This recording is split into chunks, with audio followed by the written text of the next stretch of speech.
na dhambi.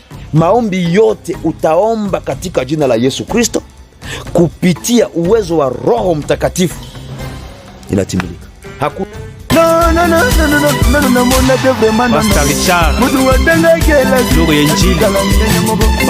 Toweni pepo, mmepata bure, toweni bure.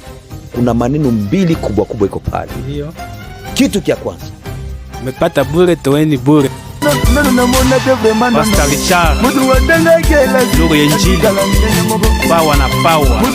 Batumishi benye Mungu alibatuma bakuye basikie neno, chakula cha uzima, bapate afya ya kiroho, babarikiwe na bainuliwe. Hii ndio naacha msukosuko yote.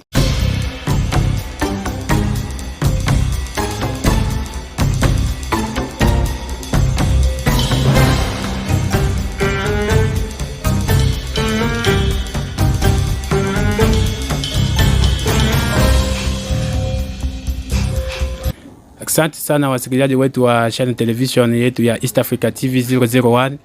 Tunafurahi kumitembelea leo kwa ajili ya kupata mafafanuo mbalimbali ya kanisa ambayo imetokana ya mpya ambayo inasumbua ulimwengu. Watu hawalale juu ya kila siku kuuliza Nuru Injili imetoka wapi, ni nani ambao amefungua, ni nani ambao amesupport Nuru Injili. Sasa leo tulikia kumtembelea pastor kufuatana na question yenu ambayo mmetupasia kutoka huko Tanzania, Kongo, Burundi, Rwanda.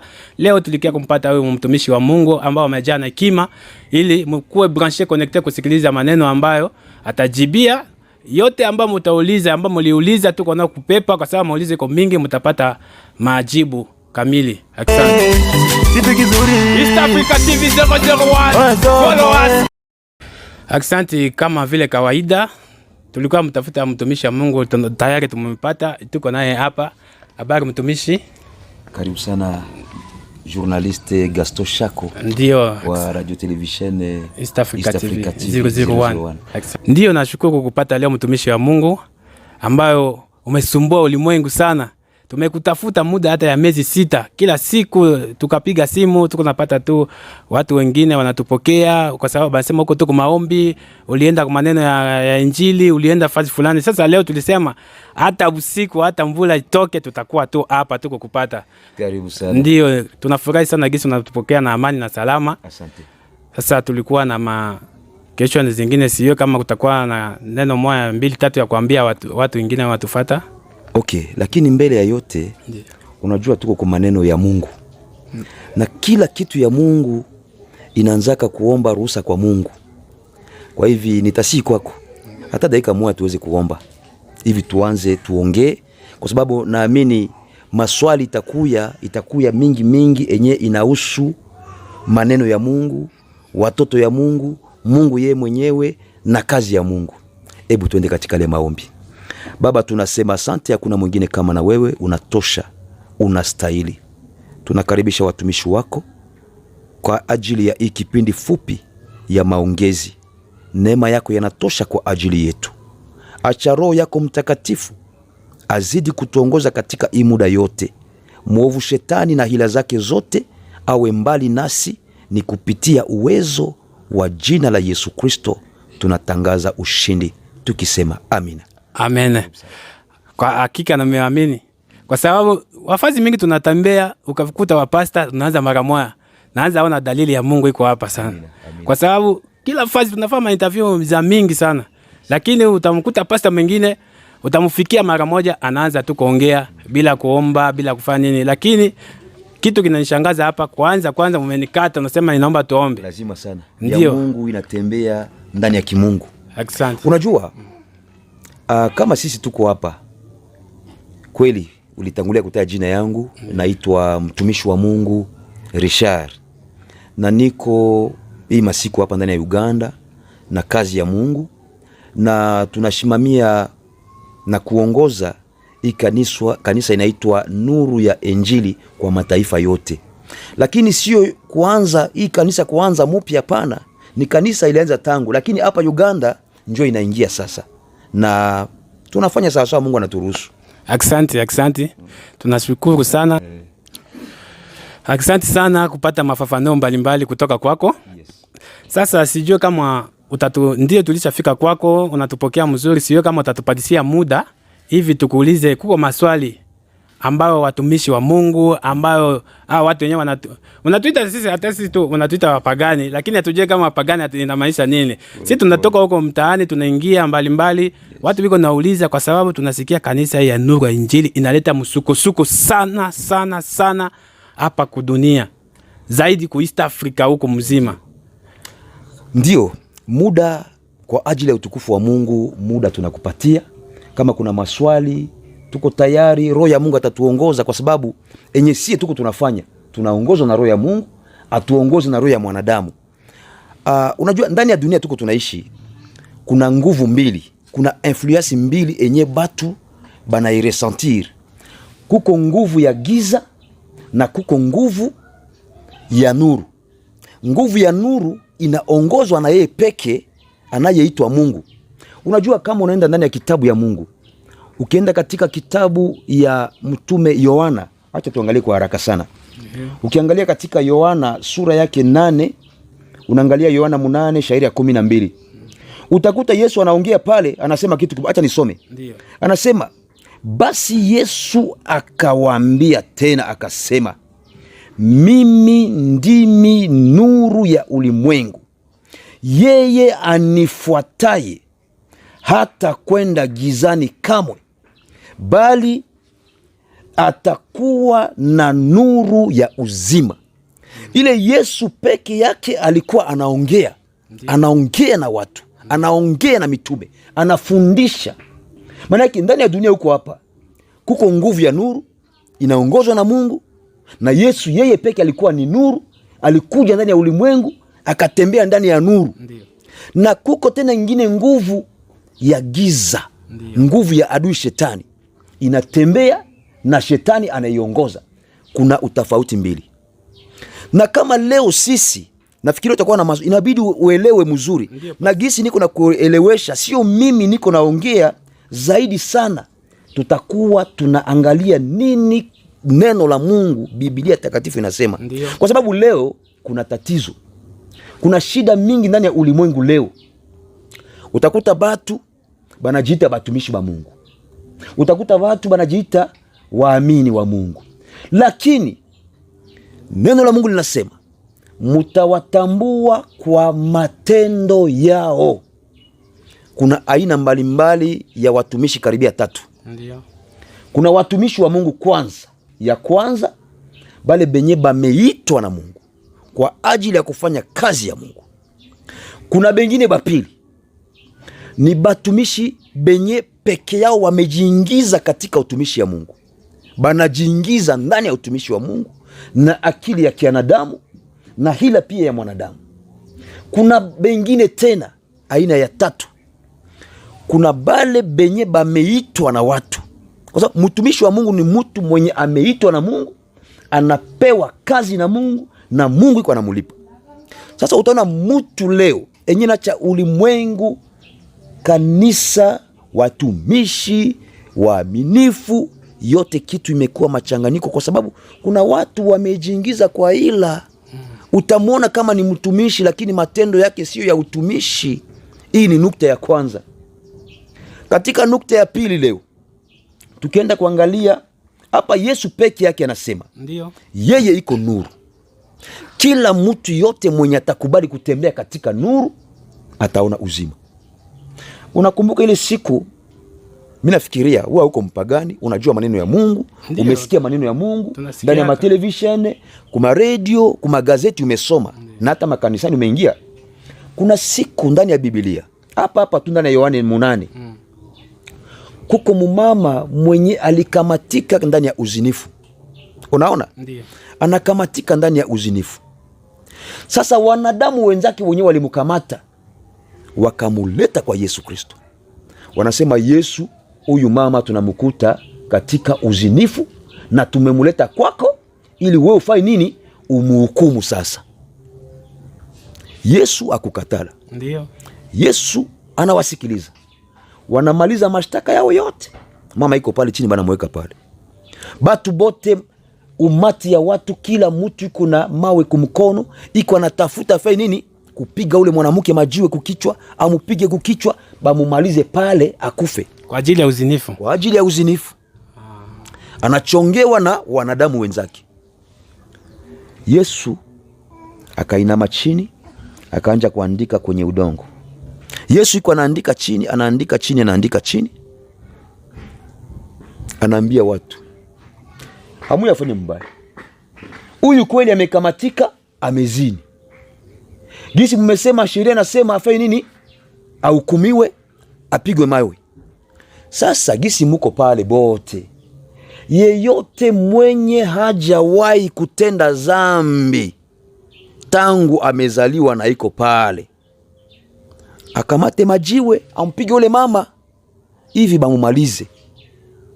Neno la Mungu inasema, ukisoma pale chini, ile ilikuwa sheria iko Mungu, Yesu ndiye anasema. Yesu peke yake anawaambia, mtu mwenye aya juu anajua kama hajawahi kutenda zambi, anje maibo ya kwanza kupika ule mwanamke. Akarudia tena akaanza kuandika chini. Akaanza kuandika chini. Kila batu bote zamiri kazungumuza ndani yao. Unajua kitu leo inatesa makanisa, inatesa batu benye banajiita watumishi, ili mpaka na leo Mungu atutume sisi. Ndiyo. Batu banajiita batumishi, lakini banakuwa na ile roho ya kuhukumu. Utaona mwanadamu anahukumu wenzake mwanadamu. Kumbe Yesu Kristo katika ile upendo wa Mungu, ndani ya upendo, na anasema sisi tuko hekalu, Mungu anakaa ndani yetu. Mungu mwenye anakaa ndani yetu anavumiliaka udhaifu yetu, anatuonya kwa upole. Wakati Yesu akainua tena kichwa, akakuta mama amebaki peke yake. Anasema, mama, benye balikuwa kukushtaki hapa biko wapi? Batu bote bakaenda. Unaona zile zinakuwa mafundisho zingine zenye ziko za giza enye watu wanadamu na watumishi wanashimamia. Na ndio maana tukienda katika kitabu ya Mathayo kwenye tuko tunaenda, ndiyo, kuna kitu ingine tutakuta pale. Kitu napenda ni kueleze nini, ndugu journalist. Ndiyo. Katika Agano la Kale Mungu alikuwa ni yule Mungu. Ndani ya Agano Jipya Mungu ni yule Mungu. Lakini kuna utafauti ndani ya Agano la Kale na Agano Jipya. Utafauti ya kwanza ni gisi gani Roho Mtakatifu iko natumika ndani ya makanisa. Ndani ya Biblia kuko utafauti mbili. Kuko utafauti, kuna Agano la Kale. Ndiyo. Inaanzia tangu mwanzo Mungu aliumba ulimwengu. Mpaka kuenda kufikia na Yesu hayazaliwa pale. Kabla Yesu kuzaliwa, ile Agano la Kale kamalizika pale. Na kunaanza Agano Jipya na kuzaliwa kwa Yesu Kristo. Kuna difference moja. Ndani ya Agano la Kale enye tunaita Roho Mtakatifu leo. Roho Mtakatifu enye iko naongoza kanisa, enye naongoza batumishi wa Mungu. Mungu alikuwa anatumikisha manabii zake, alikuwa anatumikisha watu. Utaona roho ya Mungu anamshukia mtu anajazwa roho. Kama ni kutabiri anatabiri, kama ni kuongea anaongea, kama ni kusema kuleta angalisho kwa watu analeta angalisho, na kisha roho ya Mungu anamwacha, roho ya Mungu anarudia kwa Baba. Lakini wakati Yesu alikuja sasa katika Agano Jipya, Yesu alikala na watu. Ilifika muda Yesu iko anaenda mbinguni, anaambia mitume, gisi muko pale, mimi najua amuya kuwa na nguvu, mubaki hapa, musubiri niende kwa Baba, nitatuma Roho Mtakatifu atawasaidia ndani ya kazi. Batumishi bengi baleo habayawahi kupokea Roho Mtakatifu ndani yao, na inaacha kanisa inatembea chini ya utawala ya adui shetani ndani ya giza. Sawa pastor. Sasa mimi nakamata maneno mbili ama tatu pale. Okay. Ya kwanza ulisema kuko batumishi ya Mungu benye Mungu anabaitaka na bengine banaitiwaka na batu. Kabisa. Sasa kama ndani ya kanisa mtumishi wa Mungu akuitiwa na Mungu, anaitiwa na mtu, aski ule anapasha tembeza kazi ya Mungu sawa sawa? Asante sana ndugu journalist. Mtu yeyote anayeitwa na mwanadamu atafanya kazi sawa sawa mwanadamu anafanya kazi. Hatafanya kazi sawa sawa Mungu anataka. Juu mwenye kazi ni Mungu. Na pale ile swali yako inanipeleka ndani ya Mathayo sura 10. Shairi yake ya 6. Unaona? Hii ni swali ya maana sana. Mtu akiitwa na mwanadamu atatumika kazi sawasawa mwanadamu anapenda atumike, na itakuwa kimwili. Kumbe Mungu yeye ni roho. Ukitafuta kumtumikia Mungu inabidi utumike kazi ya Mungu kiroho. Unaona? Ndiyo. Kama mwanadamu anakuita utatumika kimwili, lakini kama Mungu anakuita, Mungu ni roho. Mwenye kumtumikia atamtumikia katika roho, mwenye kumwabudu atamwabudu katika roho. Kila kitu ni kiroho. Na njoo yenye sisi sasa sawa mitume ya kale gisi Mungu alikuwa anaita watu, na sisi tuliitwa na Mungu. Mungu na njia mbalimbali. Mimi nafikiria itakuwa mara ya mwisho wewe kukuja hapa. Ingine siku takuja, tutafundisha watu Mungu anaitaka watu namna gani, na pale utatambua nani aliitwa na nani hakuitwa. Acha tusome kwenye shairi. Utafauti kubwa iko hapa enye iko katikati ya makanisa mengi sana na nuru ya Injili kwa mataifa yote. Ndiyo Pastor, tutasoma shairi ile, lakini tutaendelea ile nyuma. Yes. Kuko maulizo mwa mbalimbali juu ya kukomboa muda ile kipindi, lakini kuko watu ambao wananiambia naomba usome tu. Juu kuko watu ambao wanatufuata direct hapa, wanasema usome tu mara moja hivi wapate kufafanua, kwa sababu iko napata kitu mwa ya maana sana kupitia mafundisho yako hii. Jina la Bwana libarikiwe. Tunasoma kitabu ya Mathayo sura 10 shairi yake ya 6. Ni masemi ya Yesu Kristo kwa mitume. Anasema nini? Nasoma kupitia uwezo wa jina la Yesu Kristo. Anasema, afadhali shikeni njia kuwaendea kondoo waliopotea wa nyumba ya Israeli. Shairi ya 7. Na katika kuenenda kwenu ubirini mukisema, ufalme wa mbinguni umekaribia. Pozeni wagonjwa, fufueni wafu, takaseni wenye ukoma, toweni pepo, mmepata bure, toweni bure. Kuna maneno mbili kubwa kubwa iko pale. Ndiyo. Kitu kia kwanza, mmepata bure, toweni bure. Kitu kia kwanza. Ndiyo. Injili, tumepata ile neema ya kukuwa mitume kwa kazi ya Mungu ni kwa bure. Hatukununua ile neema. Ndiyo. Kitu kia pili, Yesu anaambia mitume, mutoke muende kutafuta kondoo waliopotea.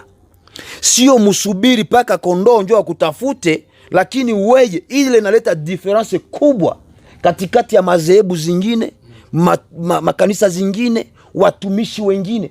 Yesu anasema nini muende kutafuta kondoo waliopotea, kwa sababu nilitangulia kusema kuna nguvu mbili tuko tuna vitana nayo katika dunia. Kuna nguvu ya Mungu ile ya nuru, na kuna nguvu ya giza ya shetani. Shetani kazi yake ni kupoteza, ni kupoteza. Sasa nini mumeitwa, sio kwa kubaki tu bure kusubiri. Nini muende muwatafute. Na Mungu ndio mwenye analeta nini? Analeta ile kazi. Anasema muende mutafute, mubapate, mubarejeshe tena ndani ya Yesu Kristo. Ile ni difference kubwa. Na shida ingine sana makanisa wanapata leo ni kitu gani? Acha nitakwambia kweli. Ndiyo. Shida ya kwanza ni nini? Watumishi wanajiita watumishi, wanakuwa nafanya ubaguzi kati ya makondoo. Wanaona huu kondoo iko na afya namna gani kiroho na kimapato.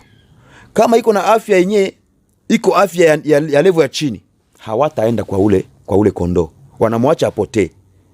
Na wakiona kondoo fulani iko na afya fulani kimapato, anaonekana niko na level ya juu, wanaenda kutafuta ule sana, wanampenda. Ndio, asante Pastor. Sasa uko naongea sana kiroho, lakini watu wengine hawezi fafanua maneno nasema. Ile waambie ndio ile maneno tunasikia sana. Ndiyo. Hata sio wapasha habari tunasikia maneno ya leo kusema watu wa pastor wanani wanakuwa penda tu watu kama ya wapesa kama nini. Ndio inamaanisha kitu kuna sema hapa ama namna gani? Nakwambia ndugu yangu, ulimwengu umeharibika.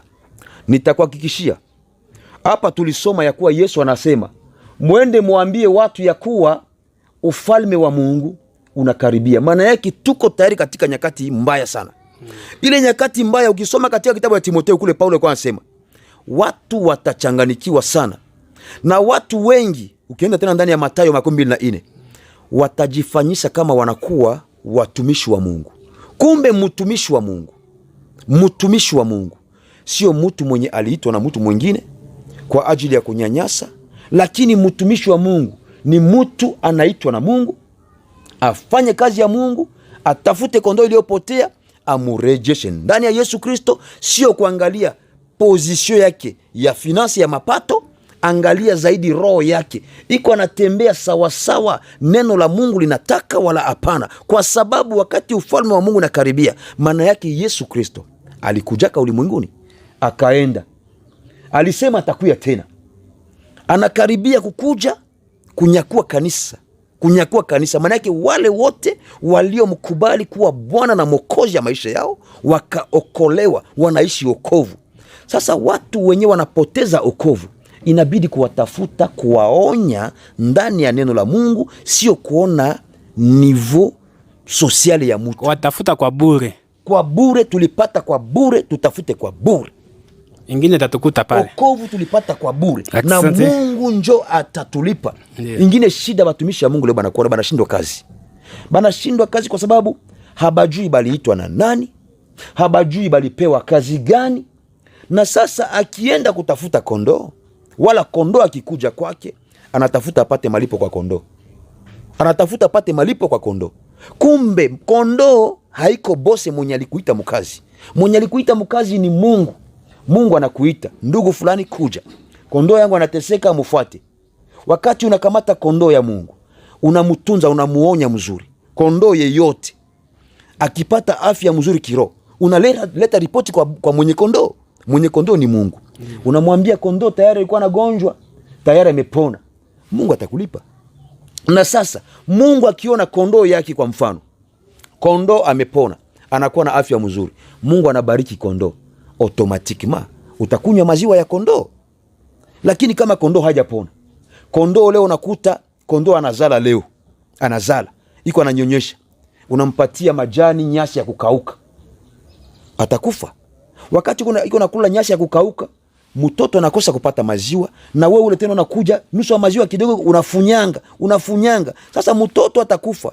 Na unaona bakondoo bengi leo banakimbia zizi, banakimbia kwenye banafunyangiwa, njo banatafuta wapi batumishi benye Mungu alibatuma bakuye basikie neno, chakula cha uzima, bapate afya ya kiroho, babarikiwe na bainuliwe. Hii ndio naacha msukosuko yote enye mko mnasikia leo. Hebu jamani, naomba tusikilizane, mfate mafundisho hii kutoka hapa ku East Africa TV 001 ndani ya kanisa ya Nuru ya Injili. Bwana, kama unafuata mafundisho hii wewe pekee utajisikia. Hata mimi nakuwa hapa mara moja mimi najisikia, ama siku nyingine utanikuta tayari nimekuwa ndani. Kwa sababu makanisa mingi ndio kitu unasema ni haki. Watumishi ya Mungu wanapenda sana pesa, wanapenda hao tu peke yao wakuwe wazuri, lakini habari mzuri. Yesu Kristo kwanza alikuwa na magari ngapi? Yesu alikuwa na gari ngapi? Baba nakuuliza, Yesu Kristo alikuwa na gari ngapi? Yesu alikuwa na manyumba ngapi ya gorofa? Yesu alikuwa na veste ngapi alikuwa anavaa? Hakuna. Lakini leo unajua, ndio kiroho ni kimungu, na kimwili watu wanakamata kimwili wanaweka juu zaidi, enye inaribisha kondoo ya Bwana, inaribisha watumishi watoto wa Mungu wanateseka. Mateso mingi leo ya kondoo ya Mungu haitokani na kondoo, inatokana na wale wenyewe wanajiita watumishi.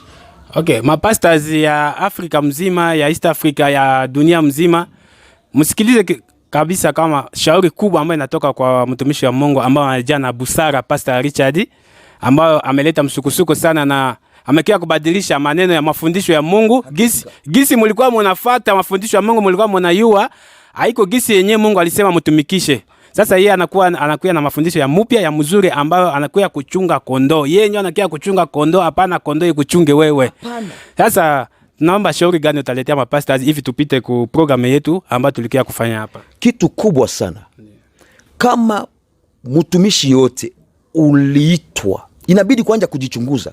Kuna kitu tunaita introspection, maana yake unajichunguza wewe binafsi. Unajua watu leo kuingia kilindini, wewe peke unajichunguza, kwa sababu ukichunguzwa na mtu mwingine inaleta shida kati ya watu. Kila mtu ajichunguze kwanza. Mimi niliitwa kweli? Na niliitwa na nani? Na sasa niliitwa kweli, kama niliitwa ni kwa ajili ya kufanya kazi gani? Afanye ile kazi. Kama hajaitwa ni muda ya kupika magoti, kuambia Mungu, Mungu unionyeshe, unifunulie uito wangu na unipe kazi yenyewe inastahili mimi kufanya. Nisifanye umutu ndani ya kimungu, kwa sababu kimungu ni nuru, kimutu ni giza. Kumbe nuru na giza hakuna siku batatembea njia moja kamwe. Kama ni nuru ni nuru, kama ni giza ni giza. Aksanti mtumishi ya Mungu. Ebu pastor, kama wewe ni muevangelisti, kama ni nani mnatufuata kwa Afrika mzima, kwa East Africa mzima, mnatufuata duniani pote. Pastor Richard anasema kama wewe unaomba mfanye kimwili, pika magoti, umuulize Mungu wito wako ni nini, utafanya nini. Usije ukalaumu Mungu, usije ukalaumu watu ya kusema ulikuja aupate hapa kukanisa bapate. Kanisa inakuwa kuomba na kumshukuru Mungu. Sasa pastor, ndio tunashukuru sana kwa mafundisho yako.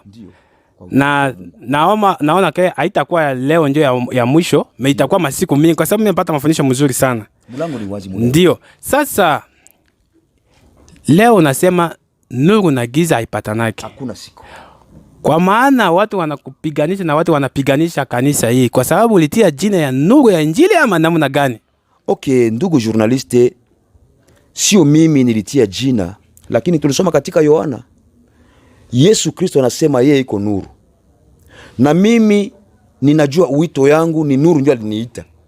Na nuru ananiambia nitembeze kondoo ndani ya nuru. Ndani ya nuru. Maana yake hii ni mkusanyiko ya nuru, tutembee ndani ya nuru na tukue nuru. Nuru yetu ionekane, iangae ulimwenguni yote. Kila mtu aone kama ile ni nuru. Ndio kazi niliitwa. Ni nuru aliniita nifanye kazi ya nuru.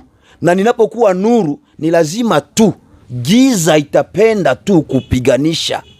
Kwa sababu nuru wakati iko naingia, giza iko inabomoka na kila mwenye giza atakasirika tu. Sasa kosa sio yangu, kosa ni ya nuru. Kumbe nuru hapo kina kosa. Aksanti, kosa sio ya Pastor Richard, ni kosa ni ya nuru kwa sababu na nuru hana kosa. Giza napiganisha nuru na kila siku nuru anawezaka tu. Amen. Kila siku antuka mkue mutie chini, sio yeye ni nuru. Na saiti kwa hapa tuko ndani ya nuru. Mimi najua hata emission yangu itaenda ndani ya nuru. Asante mtumishi wa Mungu. Sasa tulikuwa na maulizo mbalimbali. Yes.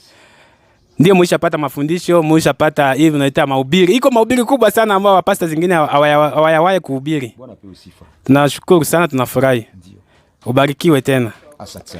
Sasa kuko na maulizo wengine kama mmenibeba pepa kwa sababu maulizo yako mingi. Karibu sana. Pasta tu kanisa hii imeleta msukusuko sana. Yes. Fazi yote tumepita, si watangaza habari. Fazi yote tumesikia kwa makanisa zingine zinakuwa na bomoka kwa juu ya nuru. Kabisa. Wanaongea sana juu ya nuru ya Injili. Sasa question ya kwanza.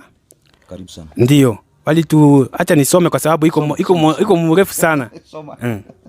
Ndio jina ambayo kwanza jina yetu question yetu tutafuta uliza. Yes. Tayari Mungu amekisha kutujibia. Amejibia kupitia neno lake. Mulikuwa tuuliza mapastors, mlisema tumuulize jina ya kanisa ya nuru. Au kujua bali tupatia question ya kwanza. Okay. Tuulize kanisa ya nuru inamaanisha nini? Sasa tayari tuishajibiwa na mwishajibiwa, mshapata maswali. Kabisa. Inaomba tufike sasa ku question nyingine ya pili. Karibu sana. Ndio. Mnajua nuru ishakuwa pale, mnajua maana ya nuru, ndio ile tunataka kufikia pale. Sasa question ya pili sema. Okay. Mwanzo source, okay. Kama tunasema source ya kanisa hii. Okay. Imetoka wapi? Hii kanisa ya nuru ya Injili. Hii ni vision Mungu alinipa tangu mwaka 2003, 2003. Ambo? 2003. Lakini hapa Uganda iliingia mu 2019. Manake tunakaribia miaka 4 hapa na tuko hapa. Ukitembea ukienda kupande ya Kongo, utakuta Beni, unakuta Butembo, ukienda Goma, ukirudia Bunia. Na unajua hapa ni mwingine inaongea mingi Kiswahili na inaongea Kiingereza. Lakini ngambo kule watu wanaongea Kifaransa, wanaongea Lingala. Ukikuta kanisa yote Mkongo enye banakwambia l'évangile de la lumière, njo hii nuru ya injili hapa. Hapa njo inakuya ku 2019 na tuko tunaendelea. Hapa inakaribia itakamata na Ulaya. Hii Uganda yote kwanza itakamata. Kwa sababu tuko na batumishi banuru na bajakazi banuru. Hata leo Kampala biko pale. Ukienda upande ya Kitebere utakuta biko pale. Ukienda kwenye naitwa Buguma biko pale. Ukienda Chakatu biko pale. Itaavairi fasi yote kwenye kuko giza, nuru lazima itaingia. Lazima itaingia. Hii ni vision Mungu alileta. Malaika ya Bwana akakutana nami kumwaka 2003. Kusema taifa langu wameteseka sana katika giza. Kwa hivi sasa shimama, nenda kwa kondoo yote amepotea, warudie katika nuru na utembee nao. Wale wote watakubali kutembea katika nuru, wafundishwe na wabatizwe. Kwa sababu kuna siku Yesu alikuwa anasema Baba, shamba ni kubwa sana, mie peke sitaweza kila kitu yote. Biashara nguvu ya Mungu iko natuwezesha. Lakini kuna watumishi wa nuru wenyewe watatoka ndani ya giza, na kuna wengine pia biko tayari, tunaungana nabo mikono na tunasukuma kazi ya Mungu inaenda mbele. Kuambia zaidi ulimwengu, ufalme wa Mungu umekaribia. Watu wafanye uchaguzi enye iko sahihi, wachague mema ili waone uzima wa milele na wakimbie mabaya, wasiriti kifo ya milele. Aksanti sana kwa wasikilizaji wetu wa East Africa TV 001 popote mnapatikana ulimwenguni. Watu wengi mnasema kama nuru ya injili iko kanisa ya mpya, lakini leo tunapata surprise, kumbe nuru ya injili sio kanisa ya mpya. Kanisa ilianza zamani.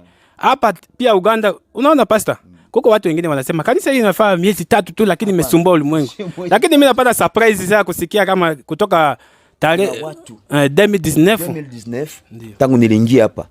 Nilikuwa Kampala nikakuja hapa. Hapa kwenye tunakaa hapa Kiangwali kuna kanisa ilijengewaka Kasonga kubloka 29. Ikakuwa tena vita ya ajabu.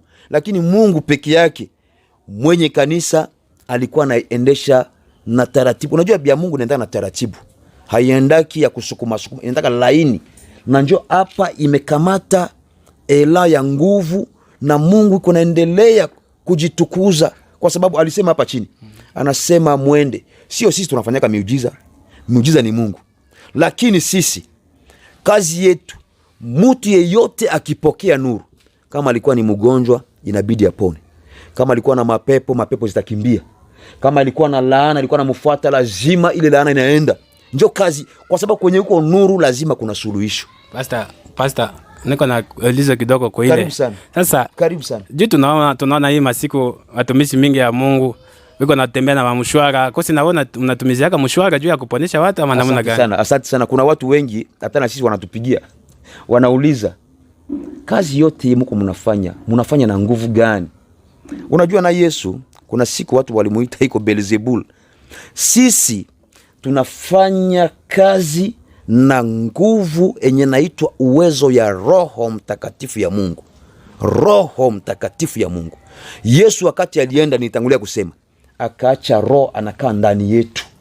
Na ile Roho anaweka mtu kando na zambi. Maombi yote utaomba katika jina la Yesu Kristo, kupitia uwezo wa Roho Mtakatifu inatimilika. Hakuna mshwari, hakuna mafuta, hakuna majani, hakuna pudre, hakuna pusiere, hakuna irizi, hakuna mifupa ya nyama, hakuna meno ya samaki. Ni Roho Mtakatifu peke yake. Kwa sababu masiku tunaona dunia kamatika sana na Freemason.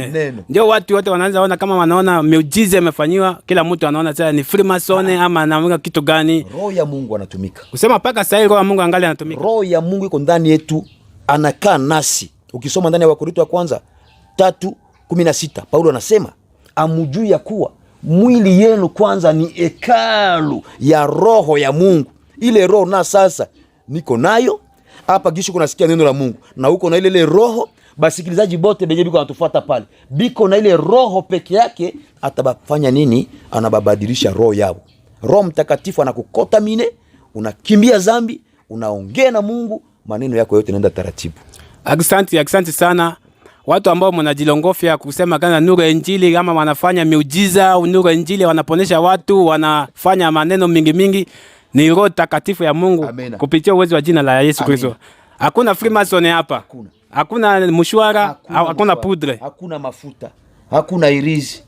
Sasa hii yote watu wanaongeongea ni uongo. Neno la Mungu unajua. Ndio. Wakati Yesu alienda mbinguni, watu wanadamu walitafuta kumaliza mafundisho enye Yesu aliacha ndani ya mitume. Wakavitanisha mitume.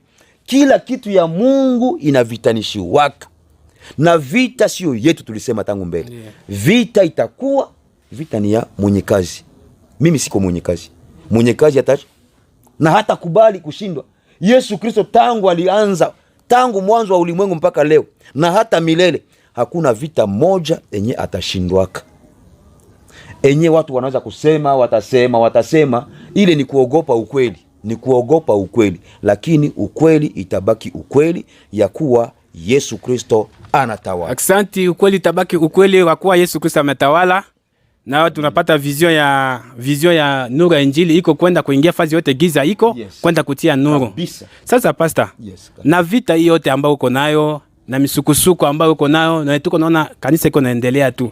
Evolution ya kanisa iko namna gani kutoka ulianza hapa ku Uganda kwanza? Mungu tunamuita multisystem. Ndio. Kwenye akili ya mwanadamu inaisha, njoo ya Mungu inaanza. Kazi ni ya Mungu. Biblia inasema dunia na kujaa ni mali ya Mungu. Kuna watu Mungu amewapatanisha na mimi. Na mapato kidogo wakipata, wanaingiza ndani ya kazi ya Mungu. Ukiangalia ndani ya kitabu ya Matendo ya Mitume, sura yake 2-3 pale kushuka, ukisoma yote, kama unakamata sura ya 2, shairi ya 14 kuteremuka, wakati Yesu alienda, mitume yote balikuwa katika umoja. Anakamata sehemu ya kitu yake, anaingiza ndani ya kazi ya Mungu. Na kumbe Mungu hajawahi kubaki na deni ya mwanadamu hata moja. Ukiangalia katika kitabu ya Ayubu, sura yake 41, soma pale shairi ya 2, Mungu yuko nauliza, niko na deni ya nani ili niweze kulipa? Kuna batumishi, kuna wajakazi. Kwanza kuna mjakazi mmoja na msalimia kwa kupita, iko pale, kwa hii muda atatufuata. Yeye halpataki usingizi kusikia kama kuna kazi ya Mungu kasoro kidogo. Okay, ndio ile tunapenda tumujue ule mjakazi ule. Sawa, mjakazi kama anafanya kazi inaomba kumutaya. Lazima sana. Unajua hapa Uganda, nuru ya Injili tangu iliingia hapa Uganda, tukapiganisha kupata madokumenti yote. Kuna mumama anaitwa pastor. Yeko pastor ni mjakazi wa Mungu, anafanya kazi ya Mungu. Anaitwa Pastor Claudine Adia.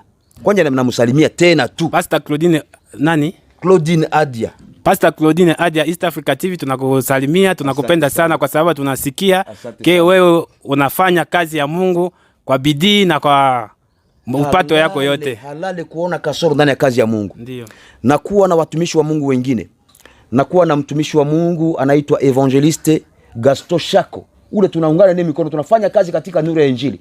Ninakuwa na pastor mwingine anaitwa Pastor Mariam Richard.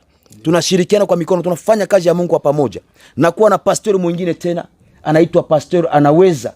Ni shujaa ndani ya kazi ya Mungu.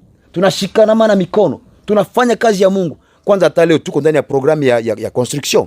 Acha hili naguza kidogo pale kama ni divers. Lakini ule pastor iko napiga magoti naye Mungu afanye kitu. Na kuna pastor mwingine tena anaitwa Pastor Sadiki. Sadiki naye tunashikamana mikono. Kuna watu wenye Mungu amewaleta. Na ule Claudine Adia, nikirudia nyuma kidogo. Nikirudia nyuma, ule iko lawyer mwenye anasimamia maneno ya kanisa. Maana yake yeye ni secrétaire executive general ya hii nuru ya Injili. Lakini pasi itakuwa mzuri siku moja tumuone kwanza wale mama Claudine kama itakuwa itafurahisha. Na aliwahi kufika mara moja hapa kututembelea hapa Kiangwali. Ndiyo. ule iko napiga kichwa huko na huko, namna gani kazi ya Mungu inaweza kupata ouverture, iendelee, nuru tu iendelee kutraverser, kuendelea. Ndio tunashukuru sana Mama Claudine Adia kwa kazi yako ambayo unatendea. Unafanya kazi ya Mungu. Ndio tunashukuru. Sasa evolution ya kanisa inaendelea namna gani? Sante ya kanisa iko mzuri zaidi. Sante ya kanisa iko mzuri zaidi. Unajua adui shetani iko mjanja.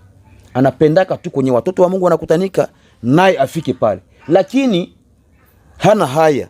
Kila mara anakuyaka anashindwaka tu. Atakuya anashindwa tu. Atakuya anapanga manjama, lakini sante ya kanisa iko inaendelea. Hata sur terrain hapa kuna hekalu kubwa tuko tunashimamisha tayari.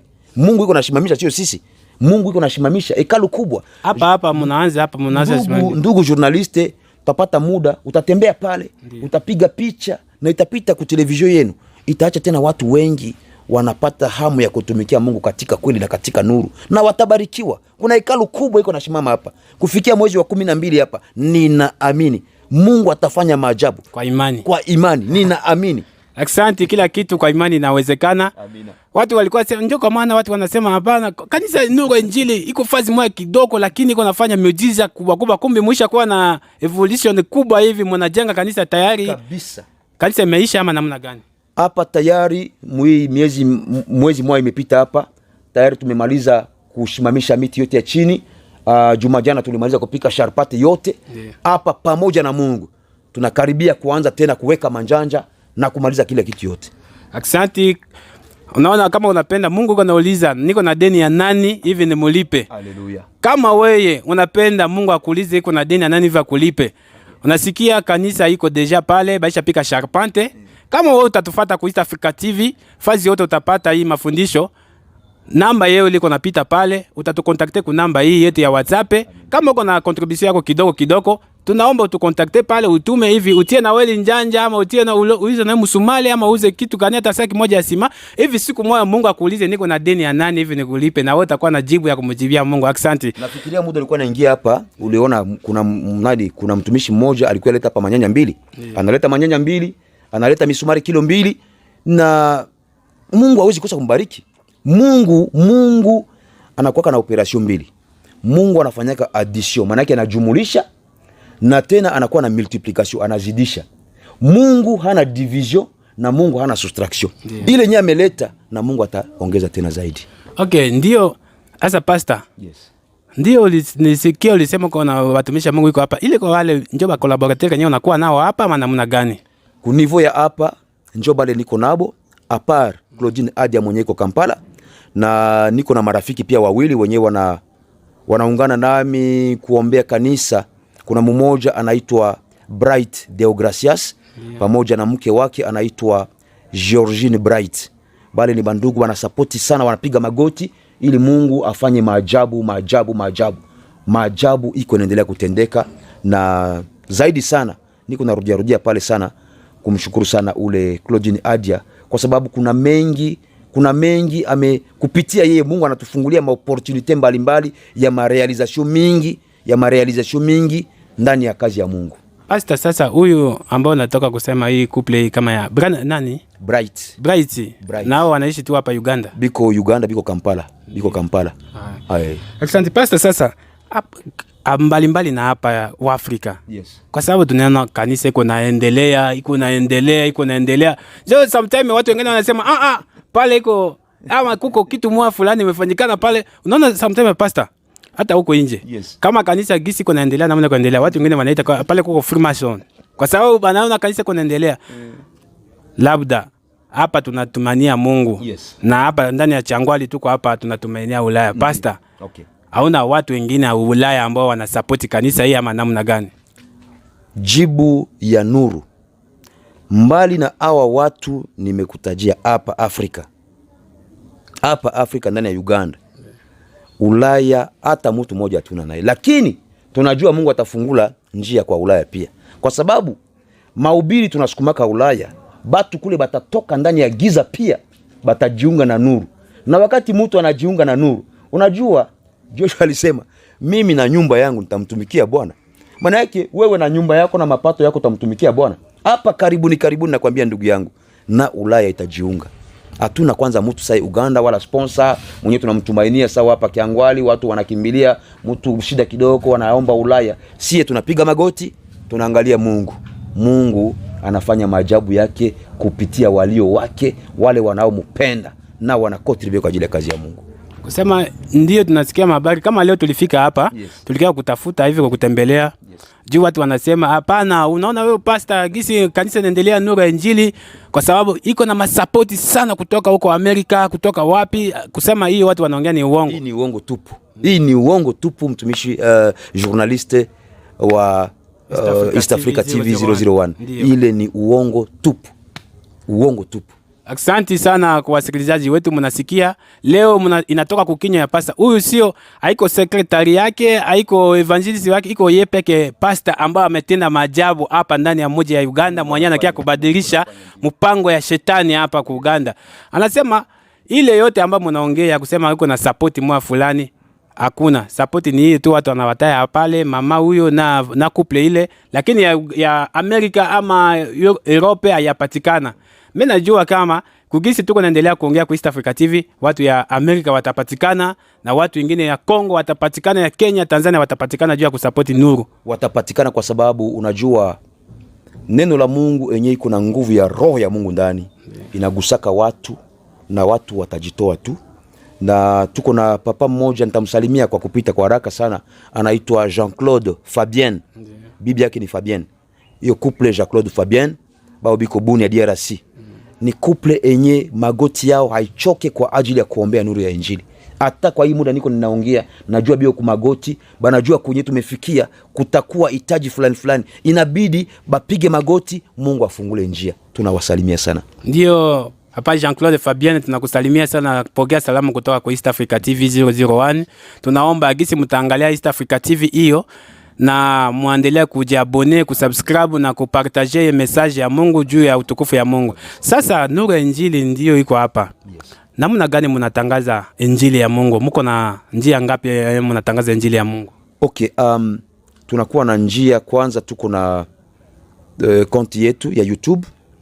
Tunatumika pale na tunakuwa na technicien wetu ni ule ndugu anaitwa Gaston Shako. Ndio. Pamoja na ndugu technicien mwingine wa nguvu anaitwa Diego. Bale bametufungulia konti yetu ya YouTube. Ukienda pale utatupata Nuru ya Injili kwa mataifa yote, unakliki pale, unafuata mahubiri, unaweza kuta mashauri ziko pale na unajiabone. Na tena tuko na kikundi kingine yetu ya WhatsApp. Unajua WhatsApp yetu ni exclusivement spirituel, ya neno la Mungu evangelique. Tuko na ile inaitwa kikundi ya Les Ramasses de l'Eternel, iko ndani ya Nuru ya Injili. Ukienda pale muda yote, maombi mbalimbali iko pale, maonyo, mahubiri. Ukipenda tu kujiunga nasi muda yote sawa, unaona namba iko napita pale, unatukontakte na tunakuingiza katikati yetu. Na pia tunakuwa na tunafanya Injili, tunapita, tunahubiri, tunaenda milango kwa milango sawa. Yesu alisema tuende, na tuko tunafanya vile kwa nguvu ya Roho Mtakatifu. Asante sana. Mlikuwa nauliza namna gani mtapata mafundisho ya Nuru ya Injili, kwa sababu niko na rafiki yangu moja iko Kinshasa, anatumia kwa RTNC. Okay. Stony Bonse. Okay, tunamsalimia pia. Stony Bonse ni journaliste moja kubwa, alikuwa Kisangani, Mesaisha Aisha kwa konini. Alikuwa tumia Canal Rien, Mesaisha kwa RTNC. Alikuwa sema jua wakati mmoja nilipataka ka video moja hapa. Ndio akasema namna gani tutafuata ile Nuru ya Injili, ile kanisa tunasikia iko naleta maneno, iko naleta ma deliverance kubwa. Ndio leo hii Stony Bonse, kama unapenda kufuata Nuru ya Injili, angalia pale, andika Nuru ya Injili Church Television, Nuru ya Injili Church TV, utapata pale kila kitu yote, programu yote, na namba iko pale, namba ile ya WhatsApp ya groupe ya Les Ramasses iko pale. Ndani ya Les Ramasses mnafanya nini? Ndani ya Les Ramasses de l'Eternel tunaonya kwanza na tunatangaza habari ya ufalme wa mbinguni. Watu wakimbie, ile iko message ya nyakati, haitaenda kuregea. Tunatangaza kila siku watu wafuate njia ya nuru, njia ya kweli, na waache njia ya giza enye iko ya zambi. Tunatangaza na tunaombea, tunafanya deliverance, tunaleta mafundisho kabisa, maombi mbalimbali katika sawa. Pastor, ingekuwa mzuri ungisoma ile namba. Okay. Hivi batu wenye wakatufuata kila mtu aanze kuandika, kama hata papier na bike uanze kuandika namba ya WhatsApp. Kama unapata namba ya WhatsApp ile unatuma message mara moja bata connect ku group hiyo ya Les Ramassés ambayo kunafanyikana ma deliverance mbalimbali, mauponyaji, kila kitu yote kinafanyikana pale. Kuna ushuhuda mbalimbali ndani ya kikundi kupitia maombi. Namba yetu tunasema ni plus 256 777 572 571. Maana yake na Kiswahili unafanya alama ya kujumulisha, unaweka 777, unaweka 572, unaweka 571. Mimi narejea tena, alama ya kujumulisha 256 777 572 571, na Kifaransa plus 256 777 572 571, na pale unatupata taratibu. Kwa WhatsApp utatupata pale, utaingia kwa kikundi ya Les Ramassés de l'Eternel, utapata mafundisho mbalimbali. Pia na Nuru Injili TV iko deja tayari. Yes. Utapata pale Declarable na Mangambo na Kisangani. Kotaka na Nuru Injili TV ukozwa ba programme nyoso pe ba deliverance yo sale mawana, makambo nyoso ya kitoko iko sale mawana na Papa Ngoi Clement na Bunya. Boko takaka na Nuru Injili TV bokozwa ba programme nyoso kolandana na East Africa TV. Bokoza ba programme chaque jour kutoka banda kokota awa pona kozwa pasteur. Ndio tunashukuru sana pasteur. Kusama moya kwa na page yenu ya Facebook ambayo watu watamifata namna gani? Hatua kwa na page ya Facebook. Lakini tulipenda tukua nafanya nani kidogo mafundisho kidogo ya haraka sana ma TikTok. Kidogo itakuwa nakuwa mingi na zaidi sana mafundisho mrefu na ma deliverance unatukuta kwenye Les Ramassés de l'Eternel na unaenda kwenye Nuru ya Injili TV, utapata kila kitu pale. Karibuni hapa, tutaongea na teknisien wetu na page ya Facebook itafata hapa sasa hivi kwa ajili ya kutangaza habari njema ya wokovu ya kweli. Asante, mimi naona tunaenda mwisho ya mafundisho yetu na programu yetu. Sijue kama kutakuwa watu 2-3 ya kuwapasia ya kuwasalimia kwa ajili au kama kutakuwa mbele ya kusalimia watu, kama kutakuwa na uko na message nyingine ambayo kusahau niko nasikia kimungu iko sana ndani yako. Amen. Niko nadisikia hapa sawa, leo mimi natatoka hapa niko na jaza na Roho Mtakatifu. Na ni kweli. Nuru itaonekana. Ndio. Na leo kimungu iko sana, kama utakuwa na message moja ama habari moja ya mwisho ya kusemea watu hivi upasie watu wengine kuwasalimia. Kitu kubwa napenda kuambia kila msikilizaji mwenye kunanifuata. Natangazia watumishi wa Mungu na makanisa. Ndio. Ya kuwa tuko tayari mwanzo ya mwisho. Tuko mwanzo ya mwisho. Tuende kutafuta makondoo wenyewe wanapotea katika giza. Kwa sababu Yesu Kristo hajawahi kufurahi na mtu kupotea. Tuwatafute na kuwaleta. Tunahitaji tujiunge mikono. Watumishi wa Mungu tujiunge mikono. Hii ni mesaji kubwa sana. Tutangaze ya watu ya kuwa tuko tayari mwanzo ya mwisho. Yesu alisema mukiona. Tumeona yote. Alisema lakini haitakuwa njoo mwisho ile. Ni mwanzo ya mwisho. Tuwe makini sana. Tujue kutofautisha umungu na kimwili. Kimwili nyingine kitu haitaleta uzima wa milele. Lakini tujifokalize zaidi juu ya umungu enye iko ndani ya nuru aliye yeye peke Yesu Kristo.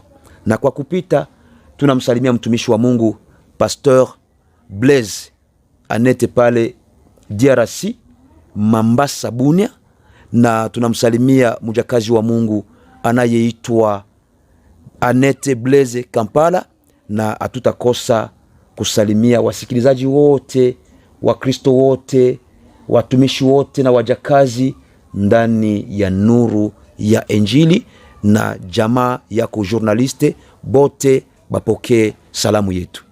Asante sana. Tunashukuru sana na Mungu ndio unatupatia wakati.